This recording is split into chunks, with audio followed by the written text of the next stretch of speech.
Thank y'all for joining me here today. For those of you who don't already know me, my name is Abigail Geedy. I am the curator here at the Horry County Museum and the L.W. Paul Living History Farm. And today we're going to be talking about some true crime history here today that most of our story here happened just across the river in what is now Florence County, prior to that Marion County. But you'll see in the title here I have 3 trials. 2 of those trials actually occurred right here in Conway, in the Conway courthouse that we'll be talking about. So that's how we rope in our local, super local here for us on this particular story. But we're going to kind of talk about this story leading up to it, because there's some interesting family history that leads us to the point that when this family, there is a kind of horrific tragedy that happens with this family. There is on January 21st of 1921, or January 15th of 1921, apologies, there is 4 or 5 members of the family that are found shot. And so that is how our story kind of starts when we get into the actual crime.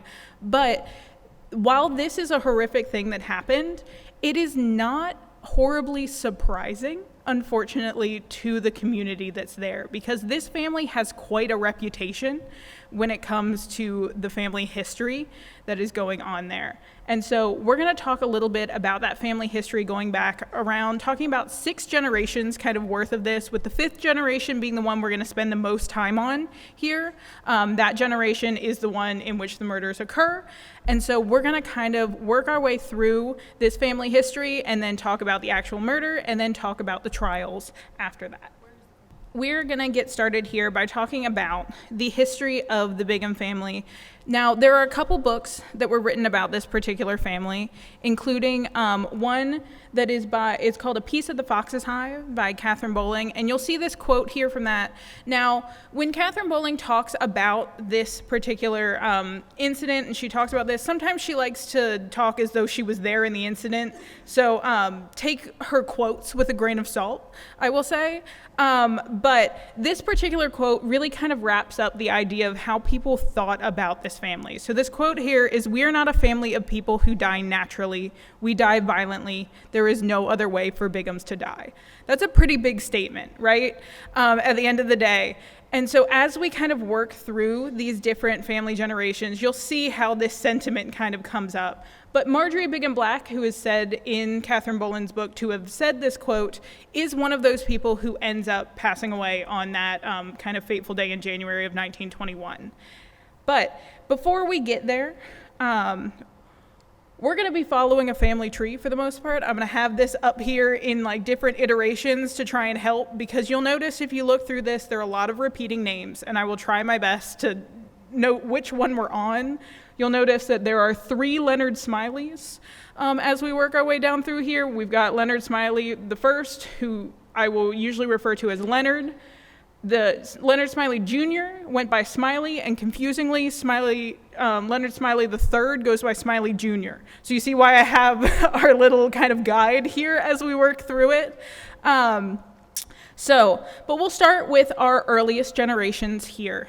And so James Bigham is the first kind of patriarch we are going to talk about with this family. He moved to the Jeffreys Creek area in South Carolina in the PD region in 1774. So this family has been here for quite a while. His brother had some of his family had different royal grants elsewhere in the state, but he really liked the PD. He really loved this area, so he chose to stay there.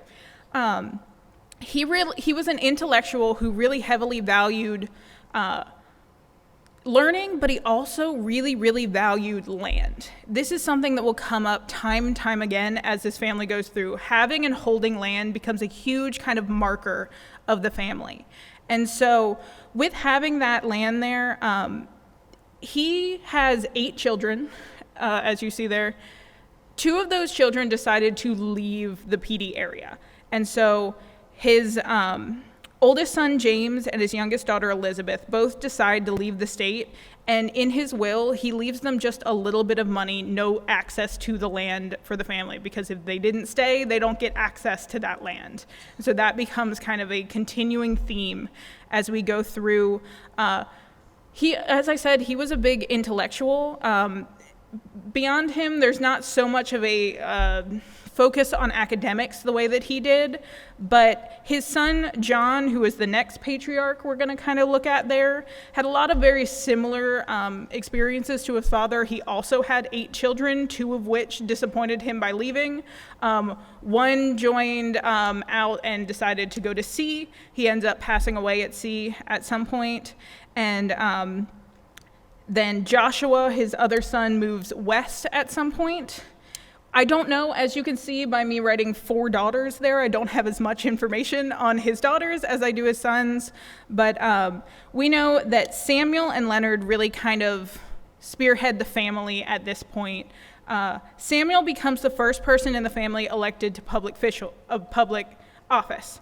And so that is something that, again, will come up as we see this family moving through. Samuel, at this time is Marion County. Florence County wouldn't be developed until 1888, and so we are prior to that at this moment. Samuel becomes the tax collector of what is then Marion County in 1825, and then the sheriff in 1829. So they are kind of holding that public official there. Leonard, on the other hand, becomes really instrumental on the family farm. He eventually takes over the books from his father and kind of continues the way that his father had done and himself, that they would buy up land from the family members that were struggling in some manner, kind of, again, holding that land, keeping that in the family so that it didn't get sold to pay off somebody's debts. It got sold back into the family if needed be. So again, holding that land becomes very important as we move through all of this here. And so with that, the next patriarch that we look at is Leonard Smiley. Again, Leonard is the name we usually go with for that. So I don't have the exact amount of land that the most land they ever held, but we know that during his lifetime, he added over 300 acres to their property, again, buying up from his siblings or from other people as he was able to. But this is where we start to get some of the unsavory stories of the family start coming in. Now, I will say the word rumor quite a lot because a lot of these are rumors. Some of them do have court cases to them, some of them others. But at the end of the day, it really gives you a sentiment of what people were thinking of this family, what they were considering them capable of. One of the last times I gave this talk, there was somebody who was from Pamplico, which was the kind of closest city center to where all of this occurred. And he said he remembers growing up people talking about, if you saw the Bighams, you went to the other side of the street. So again, you have these kind of thoughts on this family again. So as we work through all these rumors, work through all of these stories that come up, one of those first ones that come up is we see a incident with a black worker on the farm named Willie Jackson who is shot. And so Leonard is accused of this. Smiley, his son, is also accused of being involved with it in some capacity. But what happens is that Willie Jackson's widow basically takes this to court and accuses Leonard of being the one to have shot him. And when they get to court, even though Smiley is considered having been involved in this in some way, he's allowed to testify. And basically him and the rest of the family say that Leonard never left the house that day, so there's no way he could have done that. And it comes out as a not guilty verdict at the end of the day. And so you have these things where people feel like they pretty much believe that he probably did kill that man, but the courts say otherwise. And you see this constantly happening with Leonard in particular. He is very adept at maneuvering against the courts in a lot of ways. He is able to do a lot of things there. And it's said that watching his father do this had a really profound effect on Smiley. So that second, the Leonard Smiley Jr., Leonard Smiley Jr., confusing, I know. But Smiley was considered significantly more outgoing, more charismatic, more capable in a lot of ways than his brother and his sister. So you had George Washington, who went by Wash, which was the oldest son of the family. You had Smiley, and then you had Mary Margaret, which was their younger sister. And so he really did a lot of maneuvering throughout time, and he learned the court very well from his father and starts maneuvering it himself. And when Leonard, that patriarch there, passes away, again, you get back to that initial quote that I said, the idea that Bighams don't die naturally. There were a lot of rumors as to whether or not his death had been natural, because he had been very, very healthy into his old age. And so the fact that he passed away very suddenly made a lot of people suspicious at the end of the day. They say that his body was unusually stiff, which made people suspect that maybe potassium cyanide had been put in the milk that he drank before bed. Now, there were some thoughts that that could have been his son Smiley trying to get his inheritance a little early, since his father didn't seem to be dying anytime soon. It could have been, say, his wife that had done it. It could have been Willie Jackson's widow, who still worked in the kitchen of the family. There are a lot of people that could have potentially been involved in this if it had been, in fact, potassium cyanide involved in his passing. But it is said that Smiley showed such a kind of grief to his father's passing that most people kind of decided maybe he wasn't involved with this particular thing. But what happens is that Wash is, as the oldest son, in charge of the estate of the family. But he's having issues kind of getting the estate in order. There are bonds that are going missing in the sake of like dividing out the money to all of the children. Smiley argues that Wash has nothing to do with the lumber mill that they work on, and therefore should get none of the profits of it in the inheritance, and is able to argue that in some capacity there. And so slowly but surely, Smiley kind of maneuvers the courts to get his brother and sister less and less and him more and more in this inheritance.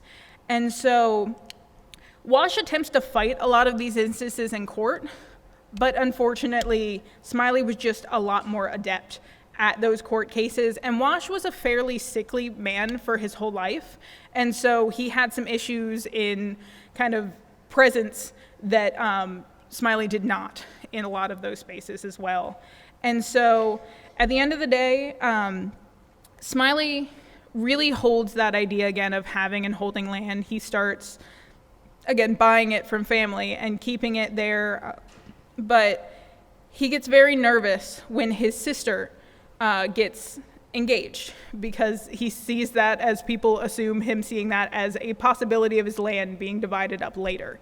But George Sanderson was a fairly kind of calm and meek man, and therefore people assumed that maybe Smiley wasn't intimidated by him enough, and so therefore he allowed this marriage to happen.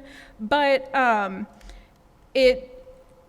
he kind of resented how close that Wash, George Sanderson, and Mary Margaret all were to Mary, their mother. And so he decided that he needed to build a estate house for himself on the property at this point in time, to kind of have his own space there. And so as he's doing that, he uses his kind of control of the profits of the family at this point to do that, to build himself a house there. You have another rumor that comes up during this time, and it's that he approaches a black family about them working on this estate for him, coming to live there and work. And that family says basically they owe the family they're currently working for, and therefore they aren't able to switch at this point in time. And so it's said that Smiley goes and approaches that family and says, I would like to essentially buy them out. And it's said that they're told that that family does not owe them anything, and therefore that is considered a slight, that they were just kind of trying to get around working for him. And then the connecting rumor to this is that that family has an incident where 4 of the members of the family get sick or die in what is considered potentially arsenic in the sugar in the family's house. So again, you have these rumors that are connecting directly back to the Bigham family, well before we ever get to the incident that we'll be talking about later. And so after he builds this estate house, he goes and kind of tours the state, essentially, to find a wife. He ends up marrying a woman named Dora Smith, who was a 16-year-old from Greenville. He was in his early 20s at this point in time. And so she moves there, and he begins his political career at this point in time. And so in 1886, he announces his run for South Carolina House of Representatives. And so he runs on a platform of frugility and sheer force of will. At the end of the day, he was charismatic, and it worked in his favor in a lot of places. And so he ends up winning this bid. You get rumors again during this time that some families that were living on property that used to be owned by the family that was sold off at some point in time, their timber stores, because a lot of them were working in timber, so they had like trees growing that they were cutting down and using that for profit, that there were a number of suspicious timber fires on those properties that used to be a part of the Bigham family home that particular year. And so also during this time, it is said uncharacteristically that he decided to pay the people who worked in his family's kitchen a little bit more. And soon after this, Wash's health starts to decline rapidly, and he ends up passing away not long after this. Again, a series of rumors, but it tells you what the community is thinking, right, at this point in time. And so, for better or for worse, Senator Bigham becomes very well known during this time because he is constantly fighting with other people in the House of Representatives and the Senate of South Carolina through op-eds in the newspaper. They're basically just kind of fighting back and forth in op-eds all the time, so his name becomes really well known throughout the state. And so after his term in the House of Representatives ends, he goes for Senate after that, again, state Senate. And so he comes out swinging at this particular time in his first kind of interview with it, or his first stuff, and basically accuses the former governor of having stolen from the governor's mansion, something the former governor is able to very soundly show did not happen. And so that kind of puts a damper on his run at this point in time, and he does lose this bid. But you remember how I mentioned that this is Marion County right now, and Marion County eventually becomes Florence County. This section of it is carved out. It's 1888. Just so happens this year is the year that that's going to happen. And so the Bighams kind of switch their thought process and really kind of help that come to fruition. They start helping Florence County be created. And so once it's created, he decides to try for Senate for Florence County. And he wins that bid at the end of the day. So he is able to still become a senator that year, even though his first bid had fallen apart. And so during this time, there are rumors of a neighbor who inters a loved one that it's like a centimeter over the county line, or like the line between their properties, and so he like very rudely demands that they reinter them away from the property line. Again, different stories you get as you work through here, none of them savory at the end of the day. But never satisfied with where he was, he finishes that bid for Senate, or he finishes that term for Senate, and he decides to run for a congressional district, but he is very, very soundly defeated in this particular run. And after that, he basically gives up on politics and becomes just like a very bitter man at this point in time. And so it is said that at this point there is another worker on the farm that is shot. It is something that there are arguments as to whether it was self-defense or not. There are arguments that it was staged to look like self-defense. And so again, you have those ideas in the community that they're believing it was staged, but it ends up through the courts being called justifiable homicide. He continues to spiral at this time, so much so that there are multiple incidences where neighbors have to help kind of go look for him because he has just kind of disappeared. More than once, they find him trying to drown himself in the mill pond. His mental health is rapidly declining at this point in time. And so the thing that kind of pulls him out of this, at least briefly, is the passing of his mother, but not in the way you might hope. It's in the way of worrying about where that land is going.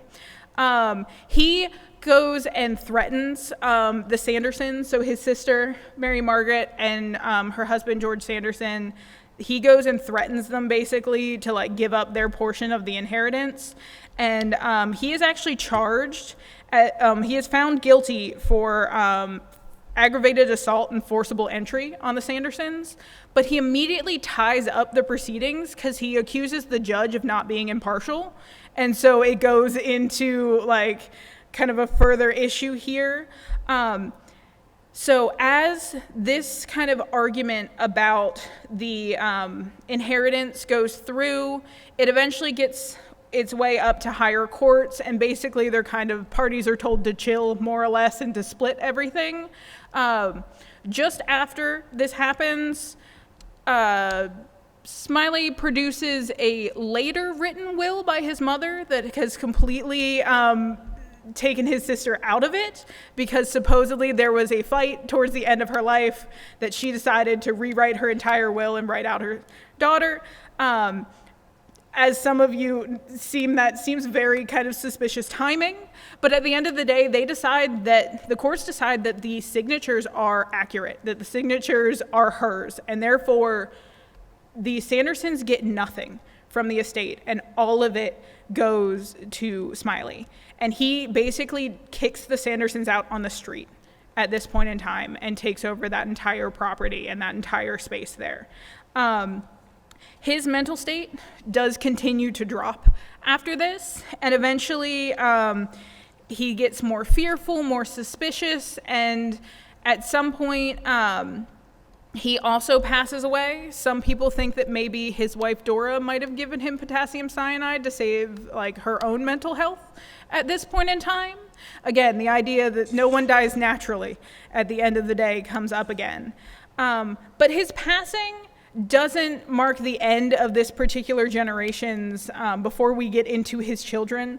It doesn't mark the end of kind of the rumors we hear during this time, because it said after his passing, when you have as much land as they do, you have a lot of property taxes you have to pay, and so money became an issue for a little bit there. It said that there was a traveling salesman who went missing in the area, and his family kind of traces him back that the Bigham family estate is the last place he was ever seen. The Bighams claim that he came by, they bought a bunch of stuff from him and sent him on his way, but he's never seen again after that. And you can imagine the assumptions about that particular incident that are going on there. But with that, we'll shift into the senator's children. So these children grew up at a very interesting home at the end of the day. It said that they had essentially like mock trials as children constantly. Their father kind of learning, like teaching them how to evade the court system from a very, very young age. And so they would have these mock trials that they would essentially get beat if they were not properly evading the courts in these systems, kind of teaching that from a very young age. So all of the sons were kind of scary proficient with pistols, which was not super common. Of course, people had guns, people hunted, people did all those kinds of things, but their proficiency with pistols in particular were kind of out of the ordinary in this area. But moving through the children there, we have Leonard Smiley III, which is Smiley Jr. Again, bear with me here. He was kind of the most separate child. He never marries. He stays at home. But he was a he grew up to be a civil engineer. But all of these boys don't have the greatest childhood stories that we hear of. In particular, it said that Smiley Jr., when he would be upset with his sisters, he would kill their pets. Yeah, again, not good stories that we get as we work our way through here. Edmund, the second child there, he was said to be most like his grandfather, which we've talked about, if you remember him there. I don't know if that's a compliment or not, but he was the best marksman in the family. There is a story that, again, an unsavory story from childhood that said when he was disciplined by a tutor that he killed the man's horse in retaliation. Again, not great stories, but that he was the best marksman in the family, but he drifted a lot. He moved to Greenville, he moved to Georgia. He eventually moves back to the area before we get to our particular incident that's coming up here. But Grover Cleveland went by Cleveland. He has the least amount of stories we hear about him, but he grew up to be a doctor. Said that he didn't have the greatest bedside manner in the world, but he was a medical practitioner and stayed pretty close to the family. Both Letha and Marjorie. Letha was married fairly young. She had one child, and she dies fairly young from natural causes, as best as I can understand. But Marjorie gets married to a man named Richard Black, and it's not a marriage that works. They both end up living entirely separate from each other and just kind of exist separately. She does adopt two children, Mac and Leo McCracken, and she works as a teacher. And so Letha kind of moves away from the family. Like I said, Edmund kind of drifts back and forth. The other members of the family more or less stay in the general area. But legal troubles start with this generation in 1908 when there was a disagreement between Smiley Jr. and a worker named Arthur Davis, who was accused of having injured a mule's eye on the farm. So in some capacity in working, the mule's eye was hurt. And so there is this kind of altercation that happens. Davis runs back home, and it's said that night 3 men show up to that home and drag him out of there and beat him. And so this is the only kind of gruesome thing that I will mention. It's important here in understanding. I will not dwell on it, but just a warning. The reason that they know this wasn't just a beating that went too far and it was a deliberate killing is because once they found him, again, the only gruesome thing I'll talk about, there was a nail inserted in his ear in a way that it would pierce the brain. So they know that it was a direct murder, not just a beating that went too far. And so that's important distinction in looking at the actual, again, we're not going to dwell on that, but that occurred here. And so as we get to the trials of it, his mother, Arthur Davis's mother, says that she heard Smiley Jr.'s voice, a man call another Dan, and a man call another Fuller.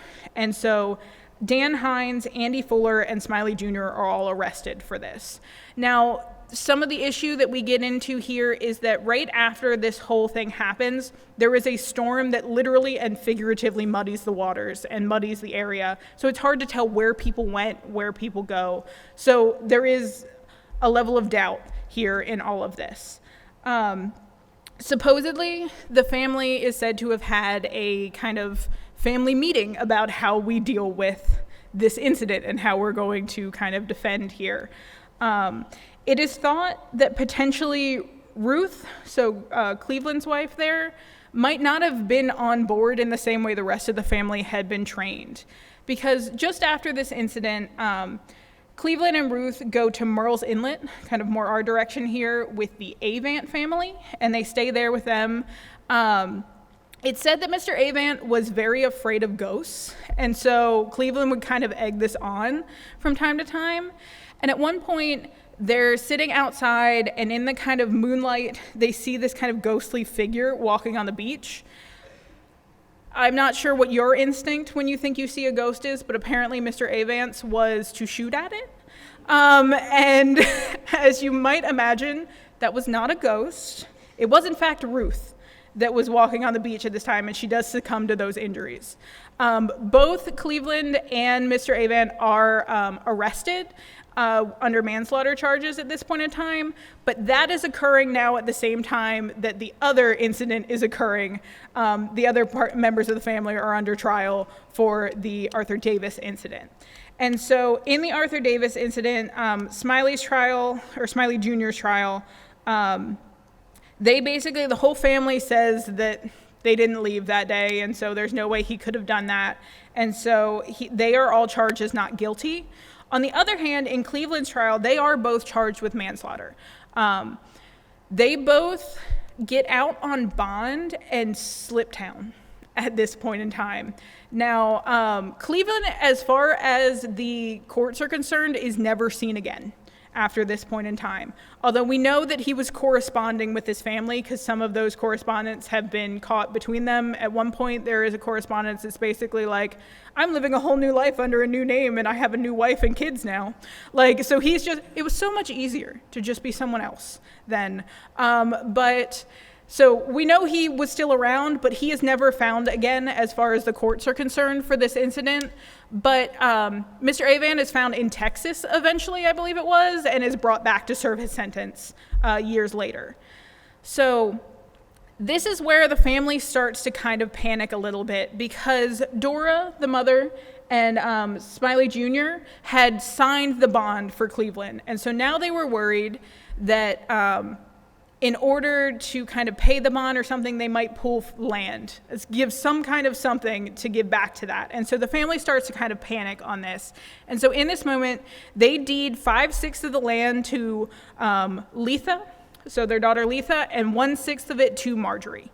Again, names that were not associated with the bond and not associated with anything there with the family, but keeping it within the family on that. Letha does pass away not long after this. Again, as far as I know, it is natural causes. I don't have anything to tell me otherwise on that one. But it creates a problem because Letha has been deeded 5/6 of the family, and she has a husband and child at this point in time. And so they argue that, so Brogan Kane, her husband, argues that their child should have that. And so the family ends up hiring an attorney named Philip Arrowsmith. And basically, the attorney tells them, you have to just pay the bond and get that out of the way, and then we'll start working on the deeds and figuring out how we figure this out. There is a point in time that Smiley Jr. walks into the Register of Deeds and rips the deeds out of the book in an attempt to kind of keep them, and like people know that this happened. They know it was him, but the attorney is able to reproduce those deeds, and therefore nothing was really lost at the end of the day, so no one's charged for it. But there is kind of desperation happening here in that. And so this whole thing, the family is embroiled in this whole thing. It's said that Edmund comes back to live with the family around this same time in all this incident, because there are arguments that Smiley Jr. is acting oddly. There are arguments that he's trying to get the deeds from Marjorie, and there are fights happening there. Marjorie has she made up 3 deeds of her 1/6 of the land that were supposed to go to her adopted children, Mac and Leo McCracken, and then to Smiley Jr., that she kept on her person at all times because they would disappear if she didn't.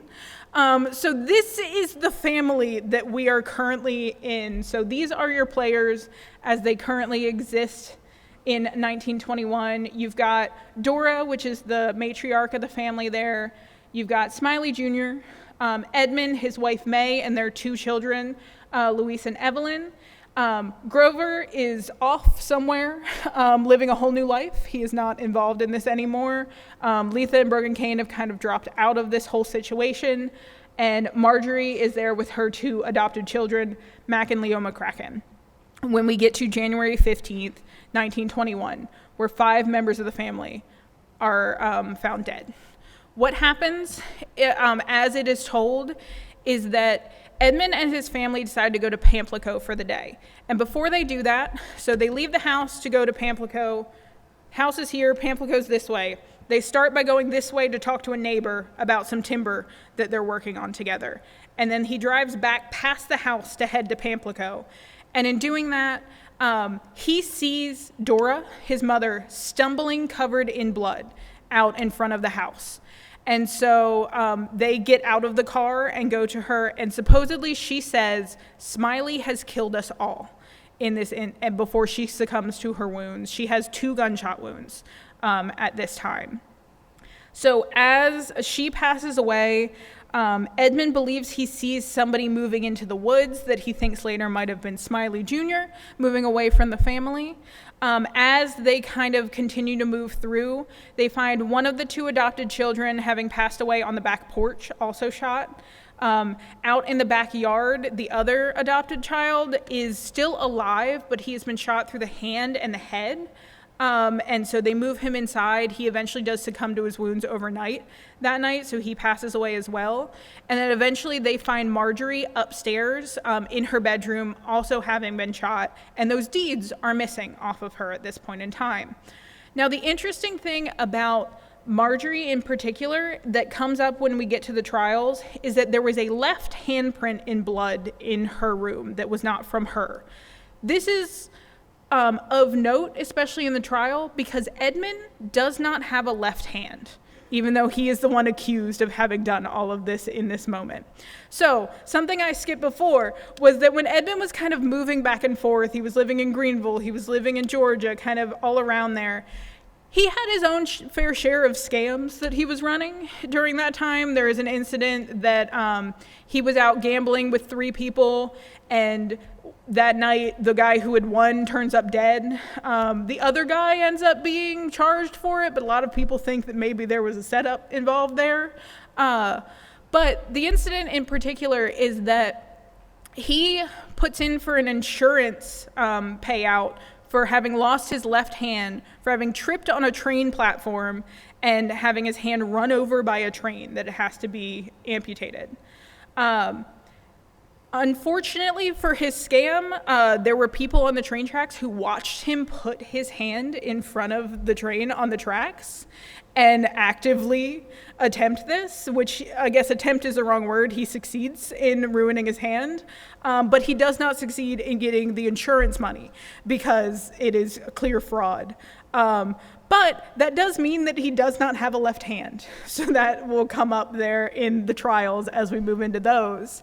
But the next morning, Smiley Jr. is found kind of out in the woods with what may or may not be a self-inflicted gunshot wound. Again, you have those series of doubts as we get into the trials. Edmund is arrested for this as the last kind of surviving member of the generation.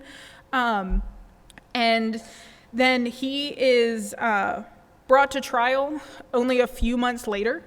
So we'll shift. This is a photo of Edmund and May from The Last of the Bighams, which is another book that there's basically 2 main books. I'll put them both on the screen at the end. But this is the other of those 2 books.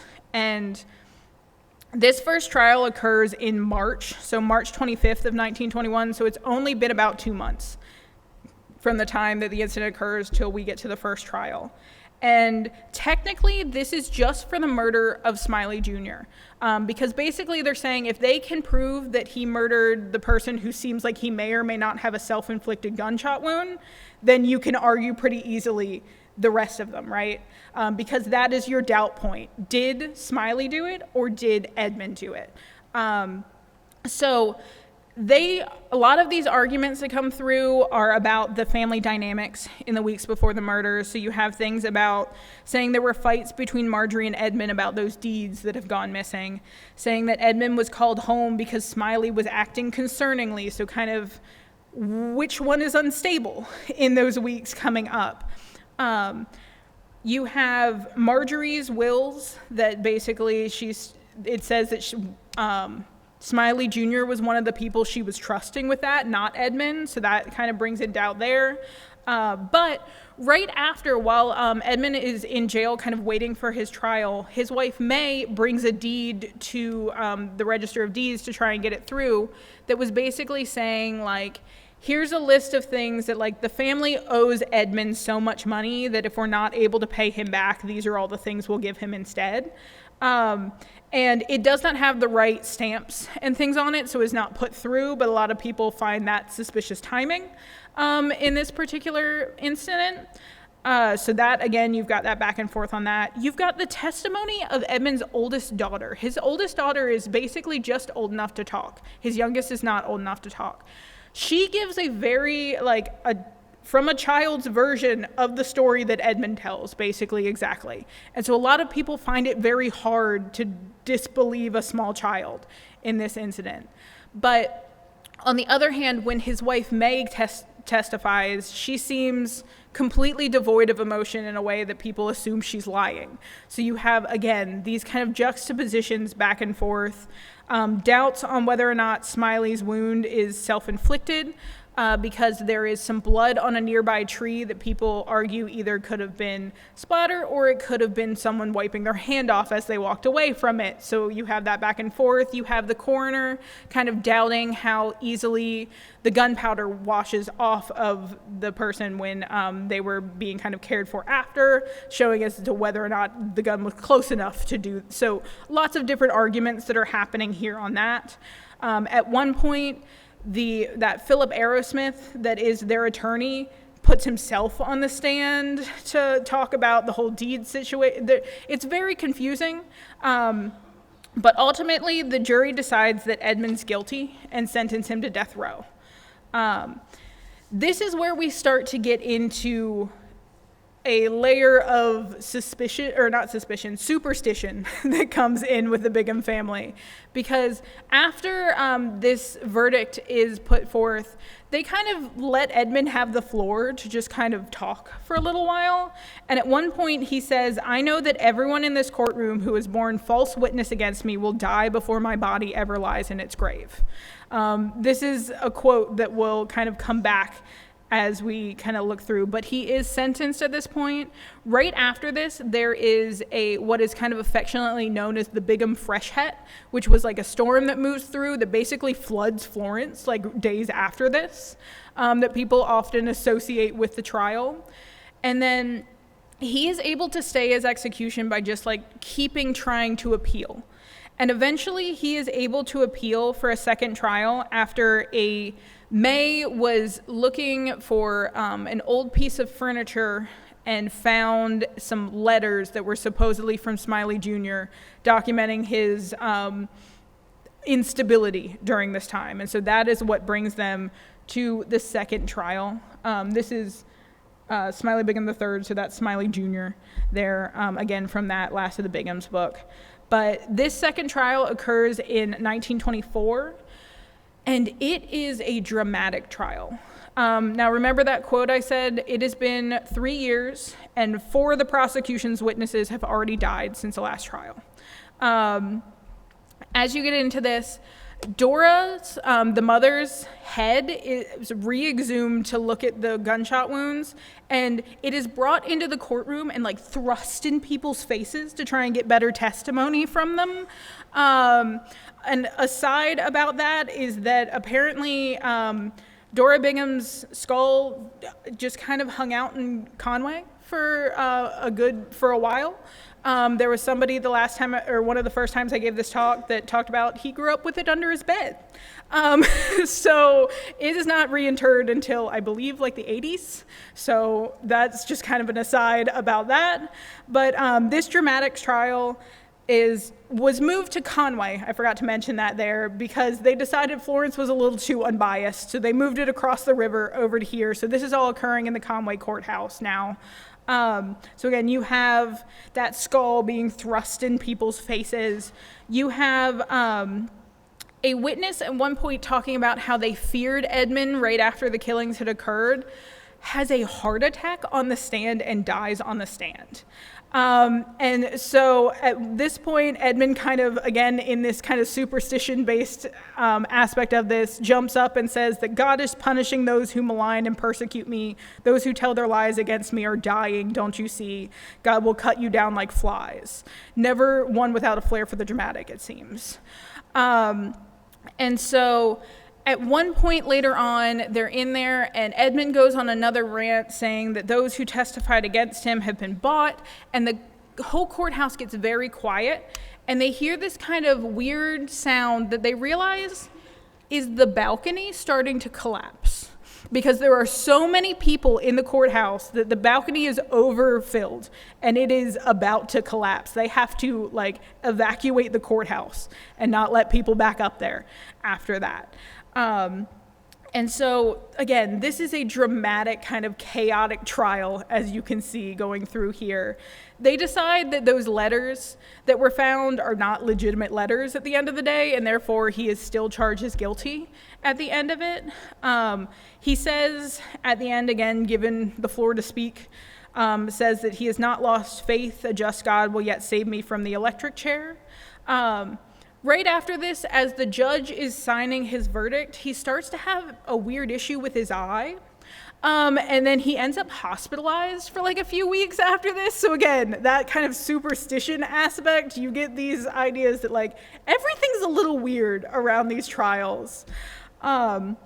But again, he keeps kind of trying to appeal and trying to do things. But this appeal was a lot easier because I don't know if you know this, but if a witness dies on the stand and you can't cross-examine them, that the cross-examining is kind of important in a trial, so it makes for a good argument to get a new trial. So they are able to get a pretty quick new trial for this one. It does take a couple of years because it gets delayed a few times, but it starts in October of it was supposed to start in October of 1926. It ends up starting in April of 1927 because of that delay. And so again, it is like every other trial, a circus of people at the Conway courthouse trying to see and be involved and get there. And they start with kind of opening arguments. They have a few witnesses come through, and then the attorneys decide to ask for a private conversation. They come back in and basically say that Edmund would agree to plead guilty with the suggestion of mercy. And so what that basically means was that he would say he was guilty even though he feels though he is not, but for life in jail instead of going to be executed. So that's that argument there that he's making for this. This is accepted, basically. It's basically a bid to live, saying he'll admit guilt in some form to live, as opposed to being sent to the electric chair. And this bid is accepted. Many spectators are like very disappointed by this. I forgot to change that over.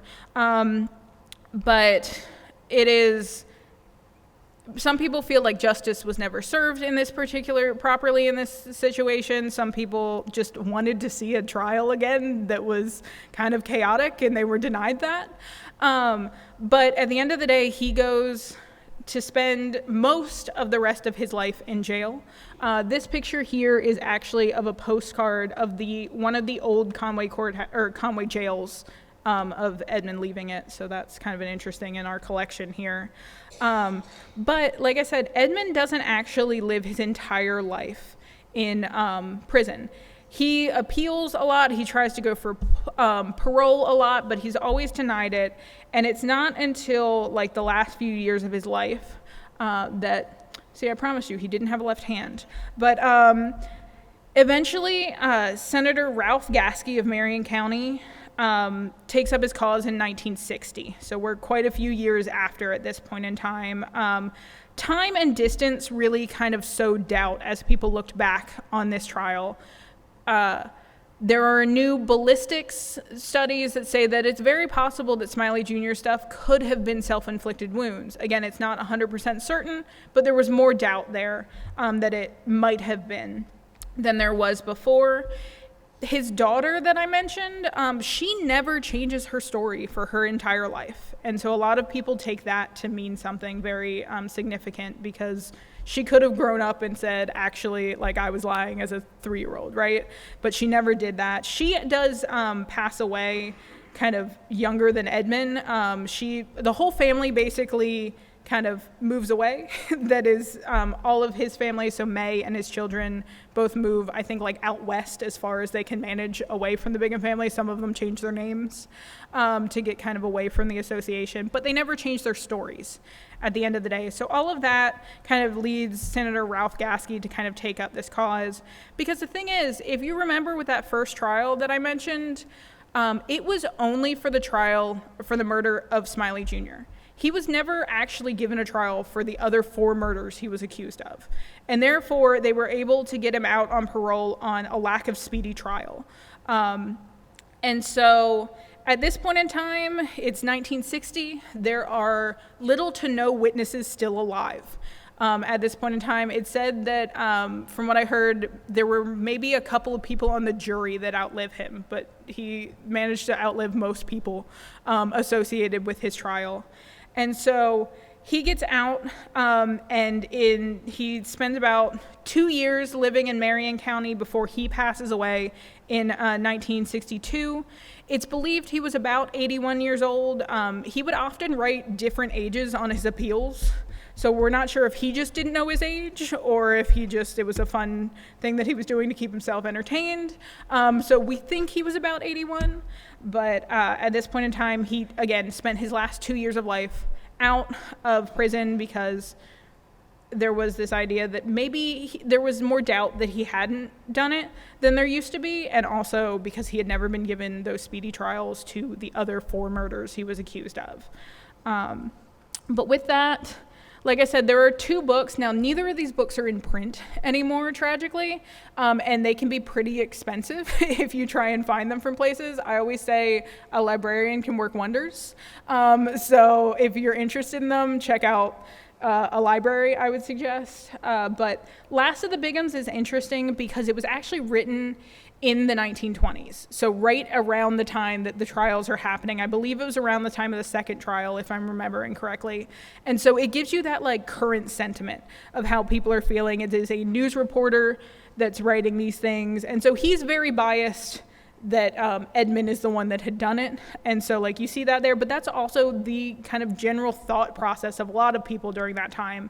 So it's an interesting kind of thing there. It was reprinted in, I believe, the 70s with Catherine Bowling's help. So there are some later versions of it that exist, but again, they're not in print anymore. A Piece of the Fox's Hide by Catherine Bowling is the other big book that you will see. That one talks, again, more about the whole family, so I got a lot of that information from there. And it does get a little flowery in her language sometimes. So sometimes she talks about, she recounts the murders in 2 different ways, like depending on whose story it is, but she tells the whole thing as though she was standing right there the whole time. So again, take her quotes with a grain of salt, is what I say with that, but it is very interesting, good information in that. There is also actually, if you kind of look up just like the Bigham court cases, there are transcriptions that exist still of them online that you can find. If you really want to get into the nitty-gritty of it, you can do that. But with that, that is the presentation. I'm happy to answer any questions y'all may have. Or you can always, thank you. Yeah.